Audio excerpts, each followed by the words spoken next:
Hello all, मैं अमर लक्षकार एक बार फिर आपके साथ। और आज दूसरी वीडियो है ये हमारे जो उत्तराखंड का असिस्टेंट अकाउंटेंट का पेपर हुआ था, देख सकते हो आप 19/5/2019 में उसका प्रीवियस वीडियो आप देख सकते हैं, जिसमें हम लोगों ने 25 क्वेश्चंस किए थे। और आज दूसरी वीडियो है जिसमें हम लोग 25 क्वेश्चंस करेंगे नेक्स्ट। तो सबसे पहले क्वेश्चन देखते हैं 26, प्रीमियम ऑन रिडम्पशंस ऑफ डिवेंचर। ठीक है ना, प्रीमियम जो होता है रिडम्पशन ऑफ डिवेंचर का, वो कौन से अकाउंट में आता है। देखिए, अकाउंट कितने प्रकार के होते हैं? 3 प्रकार के होते हैं, पर्सनल, रियल और नॉमिनल। रियल जो रहता है उसमें क्या आता है कि हमारी जो बैलेंस शीट वाले आइटम रहते हैं, ठीक है ना। और जो नॉमिनल होता है उसमें प्रॉफिट एंड लॉस वाले आइटम रहते हैं। और पर्सनल अकाउंट में क्या आता है, तो देखिए इसके लिए मैंने आपको एक यहाँ पे ये रिप्रेजेंटेटिव पर्सनल अकाउंट, तो ये वो अकाउंट होते हैं जिसमें हमारी जो लायबिलिटी है हमारी लायबिलिटी किसी इंडिविजुअल के लिए है या किसी कंपनी के लिए है, तो वो सारी चीज़ें, जैसे हम कहें कि आउटस्टैंडिंग एक्सपेंसेस, यानी कि एक्सपेंसेस देना बाकी है किसी के, या फिर हमने पहले एक्सपेंस दे दिए हो, प्रीपेड एक्सपेंसेस बोलते हैं। एक्रूड इनकम, यानी कि इनकम कमा ली है लेकिन हमें मिली नहीं है। इनकम रिसीव्ड इन एडवांस, अगर हमें मिल जाती है इनकम एडवांस में। और अनअर्न्ड कमीशन, तो ये सारे एग्जाम्पल हैं पर्सनल अकाउंट का। तो एक चीज़ मैं यहाँ पे बता दूंगा आपको, क्वेश्चन ज़्यादातर यहीं से आएगा पर्सनल अकाउंट का, क्योंकि यहाँ पे कंफ्यूज होते हैं बच्चे सबसे ज़्यादा कि ये वाले अकाउंट कहाँ के हैं।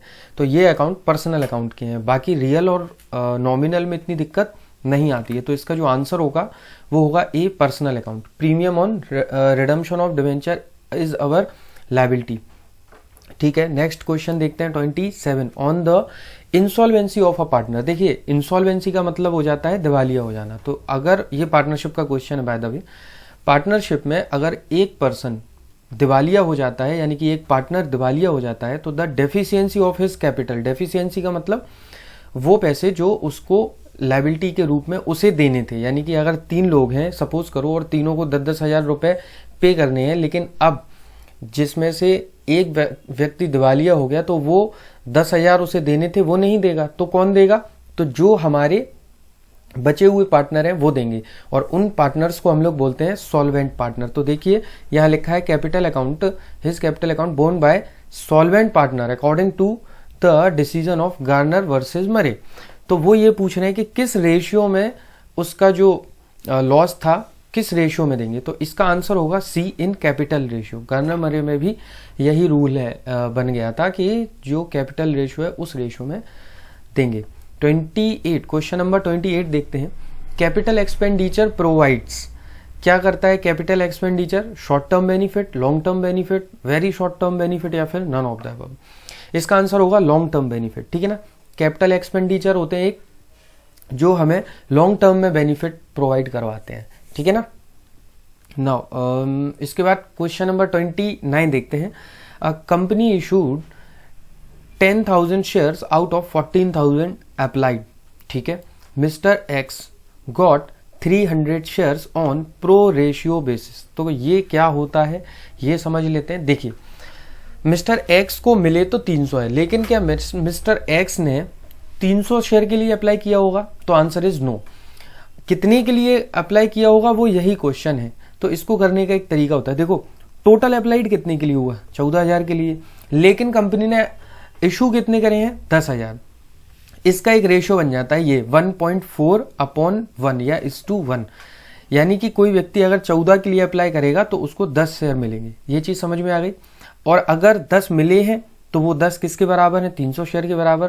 तो 14 की वैल्यू क्या होगी? इसको करने के लिए देखिए यहाँ पे मैंने इसको कर रखा है क्वेश्चन नंबर 29। यस, यहाँ आप देख सकते हो कि इशूड थे 10,000, अप्लाइड थे 14,000, और एक्स को मिले कितने? 300।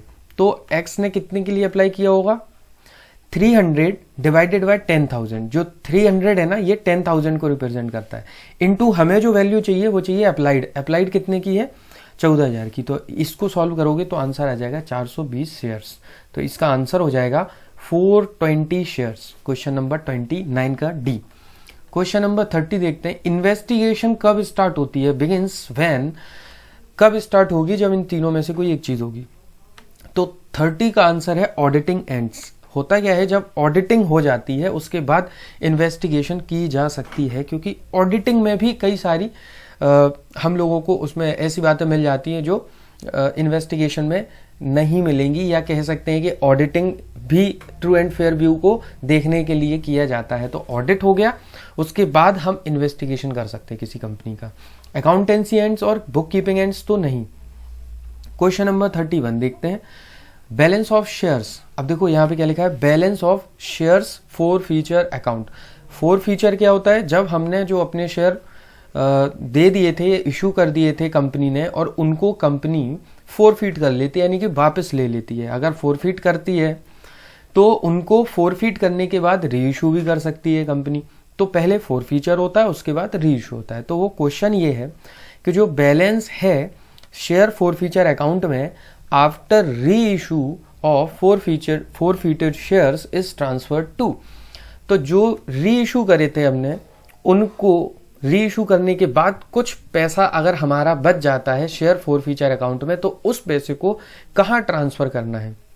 तो एक बात याद रखना आप, क्योंकि ये हमारा प्रॉफिट या लॉस नहीं रहता है, इसीलिए ये अकाउंट हमारा ट्रांसफर कर दिया जाएगा कैपिटल रिजर्व अकाउंट में।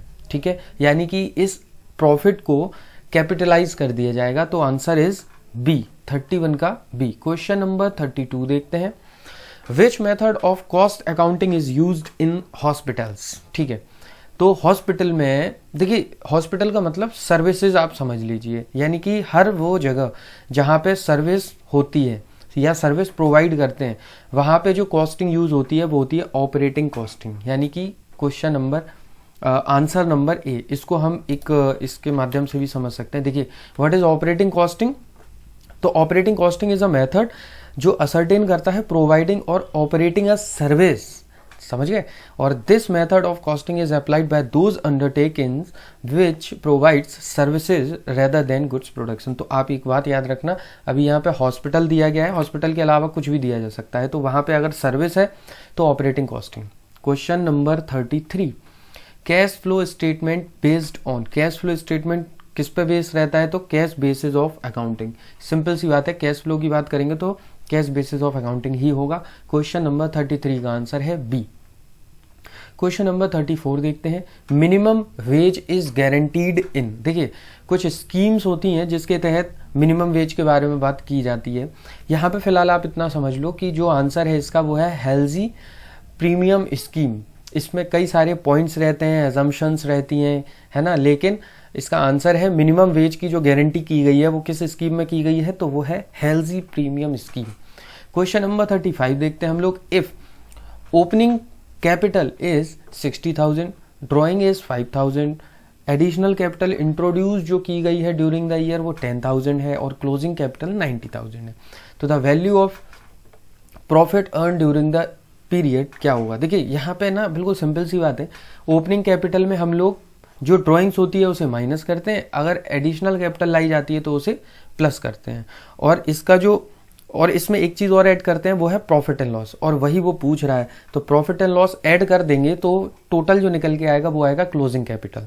तो इसको हम एक तरीके से समझ सकते हैं कि opening capital plus profit minus drawing और प्लस कैपिटल इंट्रोड्यूस बराबर क्लोजिंग स्टॉक। क्लोजिंग कैपिटल कितनी दी है, 90,000, 60,000 ओपनिंग कैपिटल है, प्रॉफिट हमें निकालना है तो एक्स मान लिया, माइनस ड्राइंग हमारी 5,000 है तो माइनस कर दिया, और कैपिटल इंट्रोडक्शन 10,000 का है, इसको सॉल्व करेंगे एक्स की वैल्यू आ जाएगी 25। इस क्वेश्चन का आंसर होगा सी। क्वेश्चन नंबर 36 देखते हैं, which of the following would result from a decrease in provision for bad and doubtful debts. तो क्वेश्चन ये पूछ रहा है कि जो प्रोविजन फॉर बैड या डाउटफुल डेट्स है वो डिक्रीज कब होगा, इनमें से ऐसा क्या हो जब वो डिक्रीज होगा। देखो, यहाँ पे आपको सी और डी ऑप्शन तो कभी आंसर हो ही नहीं सकता, ग्रॉस प्रॉफिट, क्योंकि ग्रॉस प्रॉफिट की बात कर रहा है वो, ठीक है ना। ग्रॉस जो रहता है वो फैक्ट्री लेवल तक रहता है, हम लोग नेट की बात करेंगे जिसमें एडमिनिस्ट्रेशन, सेलिंग सारे एक्सपेंसेस आते हैं। तो यहाँ पे बात करें तो ये कह रहा है कि an increase in net profit and in reduction in net profit. देखिए, इसका आंसर होगा ए। क्यों? क्योंकि इंक्रीज इन नेट प्रॉफिट की तो जो अगर हमारा नेट प्रॉफिट है वो बढ़ता है तो हमें प्रोविज़न फॉर बैड या डाउटफुल डेट्स ज़्यादा बनाने की ज़रूरत नहीं पड़ती है, इसलिए वो डिक्रीज हो जाता है। या अगर हम लोग रेशियो चेक करेंगे तो वो कम हो जाएगा जब नेट प्रॉफिट इंक्रीज होगा। क्वेश्चन नंबर 37 देखते हैं, where demand forecasting is difficult then budget is prepared. तो अगर डिमांड फोरकास्ट आप नहीं कर सकते हो तो ऑब्वियसली हम लोग जो बजट है वो फ्लेक्सिबल बनाएंगे। तो आंसर नंबर डी। 38 देखते हैं, the head office of ICWAI है ना, cost and work accountants of India का जो हेड ऑफिस है वो है कोलकाता में। और अगर ये क्वेश्चन होता ICAI का, चार्टर्ड अकाउंटेंट ऑफ इंडिया, तो आंसर होता न्यू दिल्ली। क्वेश्चन नंबर 39 देखते हैं, the success of perpetual inventory system depends on, मतलब जो परपेचुअल इन्वेंट्री सिस्टम अगर आप मेंटेन करना चाहते हो तो उसका जो सक्सेस है वो किस में है। तो placing order material at regular intervals. Placing order से क्या मतलब है, exercising control issue of the material, बिल्कुल ये तो इंपॉर्टेंट है ही, मतलब ये जरूरी है ऐसा होना। Records the receipts and issue of the material immediately after each transaction.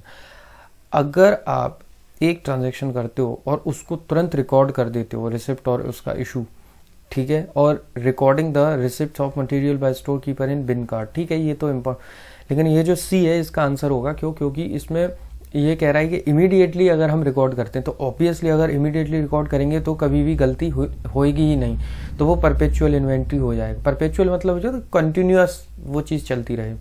Question number 40 हम लोग देखते हैं, agriculture income is exempted from the income tax under which of the following section of income tax act 1961।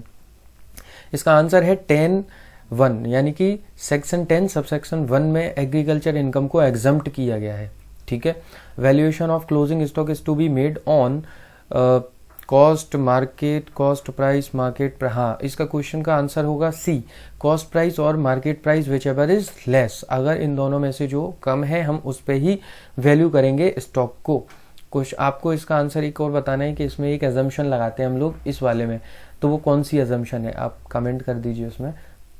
Question number 42 हम लोग देखते हैं, cost of abnormal idle time is transferred to. अगर जो cost of abnormal idle time है उसको हम लोग किस में ट्रांसफर करते हैं, तो इसका आंसर होगा costing profit and loss account, ठीक है ना। क्वेश्चन नंबर 43 देखते हैं, warehousing cost is a part of. Warehousing cost जो है वो किसका पार्ट होती है, तो इसका आंसर होगा डिस्ट्रीब्यूशन ओवरहेड। डिस्ट्रीब्यूशन ओवरहेड क्यों, क्योंकि वेयर हाउस में जब माल पहुंचता है तो वो फिनिश्ड होके पहुंचता है, यानी फिनिश्ड गुड्स होता है वेयर हाउसिंग में और वहां पे रखा रहता है, तो उसके बाद जो खर्चा रहता है ना वो उसको डिस्ट्रीब्यूट करने का खर्चा रहता है माल को, तो इसलिए इसका आंसर हो जाएगा डी। 44 देखते हैं, इंडियन कॉन्ट्रैक्ट एक्ट अप्लाई कब हुआ था, तो इसका आंसर हो जाएगा 1872, तो 1 सितंबर 1872 याद रखना आप। क्वेश्चन 45 हम लोग देखते हैं, annual value is determined under which section of income tax act. तो ये इनकम टैक्स से रिलेटेड क्वेश्चन है, मैं अलग से ये बताऊंगा और इसको स्किप कर देते हैं अभी। और 46 देखते हैं, बैलेंस शीट क्या डिस्क्लोज करता है, ओके तो कैश पोजीशन नहीं, financial position of the business बिल्कुल, एंड इनकम पोजीशन नहीं, इनकम तो अपनी प्रॉफिट एंड लॉस करता है ना, तो इसका आंसर हो जाएगा B, financial position of the business. Question number 47 देखते हैं, which of the following changes will decrease the cash from operations. इनमें से कौन सी ऐसी चीज है जिससे हमारा जो चेंज होगा डिक्रीज होगा in cash from the operation, तो इसका आंसर होगा A, increase in the value of stock. Decrease in the amount of temporary investment नहीं, और इंक्रीज इन द अमाउंट, देखो क्वेश्चन आंसर नंबर ए एक बार समझते हैं हम लोग कि increase in the value of stock, यानी कि स्टॉक बढ़ रहा है, और स्टॉक कब बढ़ेगा, जब हम परचेज करेंगे। परचेज कैसे करेंगे, जब हम उसे पैसे देंगे, यानी कि कैश डिक्रीज होगा तब इसमें हमारी वैल्यू इंक्रीज होगी स्टॉक, ठीक है। क्वेश्चन नंबर 48 देखते हैं, responsibility accounting is a part of. तो मैनेजमेंट अकाउंटिंग, ये तो सिंपल सा क्वेश्चन है। 49 देखते हैं हम लोग कि input is in process 2000 units and normal loss is 10% if finished output in process is 1900 units. तो देयर इज एन क्या है यहाँ पे, यानी कि नॉर्मल गेन या लॉस है या फिर एबनॉर्मल गेन या लॉस है। देखो 100 यूनिट्स का डिफरेंस है, ये तो पता चलता है। कहता है कि इनपुट इन प्रोसेस 2000 है और उसका 10% लॉस जो है वो नॉर्मल है, तो इसका 10% कितना होगा 200 यूनिट। 200 यूनिट तो नॉर्मली लॉस होगा ही अगर आप प्रोसेस करेंगे तो, लेकिन हमारे पास जो आउटपुट बचा वो कितना बचा 1900, इसका मतलब 100 यूनिट ज़्यादा, तो ज़्यादा है तो गेन है, ये तो समझ में आता है। अब वो गेन नॉर्मल है अब नॉर्मल है, क्योंकि यहाँ पे नॉर्मल लॉस होना था वो नहीं हुआ, इसीलिए ये गेन हमारा नॉर्मल एबनॉर्मल गेन हो जाएगा। तो आंसर नंबर डी इसका आंसर हो जाएगा। क्वेश्चन नंबर 50 देखते हैं। Which of the following is not an accounting concept. Matching concept होता है, डुअल एस्पेक्ट कॉन्सेप्ट होता है, गोइंग कंसर्न कॉन्सेप्ट होता है, C true and fair concept कोई कॉन्सेप्ट नहीं होता है, इसका आंसर हो जाएगा C. Thank you for watching my videos, और अगर आपको कोई प्रॉब्लम्स है तो प्लीज़ मुझे आप फीडबैक कीजिए, मुझे बताइए, तो मैं आपको उस प्रॉब्लम का सॉल्यूशन दूंगा। Thank you and keep sharing and watching my videos. Thank you.